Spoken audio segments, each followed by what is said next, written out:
Welcome to the 10 Minutes Gold Mine, where every book gives you a treasure of knowledge in just 10 minutes. And then there were none.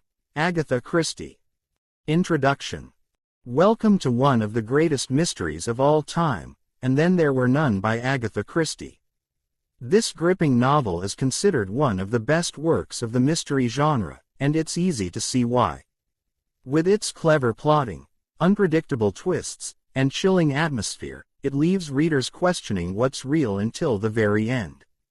So, let's dive into this thriller, breaking it down into parts, and unraveling the secrets behind the story. Part 1. The Invitation to Soldier Island. The story begins with 10 strangers, all of whom have received mysterious invitations to Soldier Island, a secluded spot off the coast of Devon, England. These individuals come from various walks of life and all believe they are there for different reasons. Some assume they are visiting an old friend, others think it's an offer for work, while some simply think it's a vacation. But little do they know, they've been invited to a deadly game where their pasts are about to be brought into the light. Among the guests are a retired judge named Justice Wargrave, a former governess named Vera Claythorne, a wealthy playboy named Anthony Marston, a doctor named Dr. Armstrong, a general named MacArthur, a mercenary named Philip Lombard, a detective named William Bloor, a servant couple named Mr. and Mrs. Rogers, and a religious woman named Emily Brent.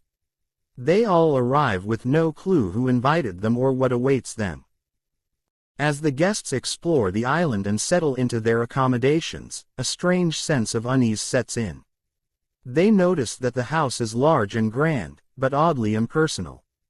There's also a framed nursery rhyme titled, 10 Little Soldiers, on the dining room wall, which, at first, seems harmless.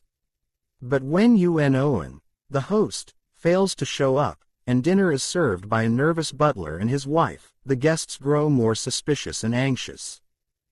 Part 2. The Sinister Record. The first night after dinner, an eerie surprise awaits the guests. A gramophone record starts playing, and the voice accuses each guest of a horrible crime they've committed in their pasts, crimes they thought had been forgotten or never exposed. The accusations are shocking. Justice Wargrave is accused of wrongly sentencing an innocent man to death. Vera Claythorne is accused of allowing a child to drown. Philip Lombard is accused of abandoning 20 men to die. Dr. Armstrong is accused of killing a patient during surgery. Emily Brent is accused of causing a young woman's suicide. General MacArthur is accused of sending a soldier to his death during World War I. Anthony Marston is accused of running over 2 children with his car. Mr. and Mrs. Rogers are accused of causing the death of their former employer by neglect. William Bloor is accused of wrongfully imprisoning an innocent man. The guests are stunned and outraged by these accusations. Each person tries to justify themselves, claiming innocence. However, the unnerving thing is that no one knows who Owen is, and there's no logical explanation for these chilling revelations. The air grows thick with tension, and paranoia begins to set in. Part 3. The First Murder. The mystery takes a dark turn when Anthony Marston, the handsome and reckless playboy, is the first to die. He suddenly collapses after drinking his cocktail, and the others quickly realize he has been poisoned. It's a shocking moment, and a growing fear grips everyone. At the dinner table, one of the 10 little soldier figurines is missing from the center, and each time a death occurs, a figurine disappears. This strange and terrifying detail makes the guests realize they are part of a twisted version of the nursery rhyme, where each verse describes a soldier dying in a different way. The next morning, the guests are horrified to find Mrs. Rogers dead in her bed. Her death is mysterious, and it appears that she died from a drug overdose, though it's not clear whether it was self-inflicted or the work of the killer. With 2 deaths on the island, the group is plunged into chaos. General MacArthur is the next victim. He is found sitting by the sea, and it's clear that he was struck in the head with a blunt object. The pattern is emerging. Each death seems to follow the nursery rhyme, and the guests realize they're being picked off one by one. They begin to wonder, who can they trust? Who is the killer? Part 4. Fear and Paranoia.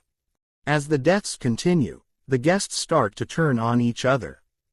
Fear runs rampant, and suspicion falls on everyone. Justice Wargrave remains calm and analytical, but his sharp intellect only makes the others more uneasy.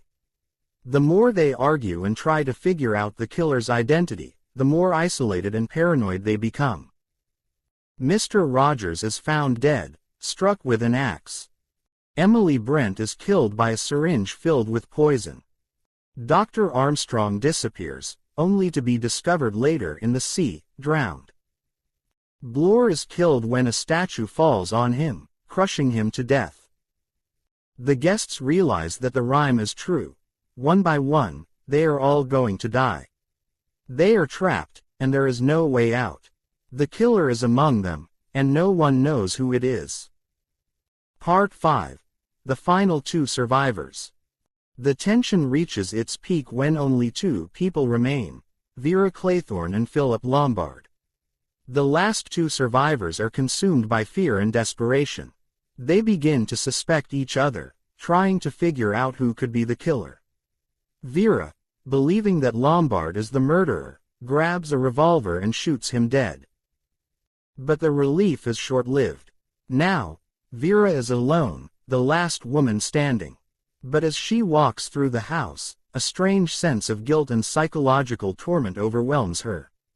She sees a noose hanging from the ceiling, and in a fit of despair, she decides to take her own life, exactly as the final verse of the nursery rhyme predicted. Now, there are no more soldiers. The final part of the rhyme has come true, and then there were none. Part 6. The Killer's Confession. In a shocking twist, the true killer's identity is revealed in an epilogue. After the murders, a bottle with a message inside is found at sea. The message was written by Justice Wargrave, the mastermind behind the killings.